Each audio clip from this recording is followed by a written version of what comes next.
Glover Teixeira injured, pulled from fight with Jimi Manuwa in Sao Paulo. Former UFC light heavyweight title challenger Glover Teixeira has been removed from UFC Sao Paulo bout with Jimi Manuwa with an injury. With UFC Sao Paulo right around the corner, it now seems that the UFC must find a new main event for the card. Former light heavyweight title challenger Glover Teixeira has been removed from the main event due to injury, first reported by Ariel Helwani of ESPN. Teixeira was scheduled to face Jimi Manuwa as the headliner of this Brazilian card. The UFC will be looking for a replacement opponent for Manuwa on just 1 month's notice. Rumors of a Teixeira injury began swirling Tuesday afternoon after Manuwa tweeted an angry face emoji. Later news of the injury with little detail, except that it is a shoulder injury that could require surgery, was released.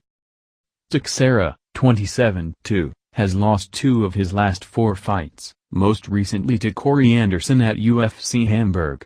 A staple in the UFC light heavyweight division, Teixeira has been in the UFC since 2012. He currently sits at number 8 in a division where there is no clear number 1 contender, and an outstanding performance could earn a title shot. Manuwa, 17-4, had been campaigning for a fight for some time. After receiving the fight with Teixeira, he seemed to be on his way to a contender position as well.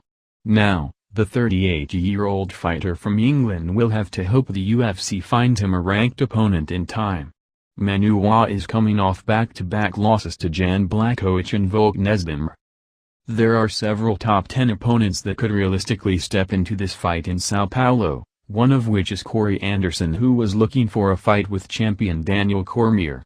Anderson is coming off a win over Teixeira and is ready to fight any opponent ranked above him. UFC Sao Paulo takes place on September 22.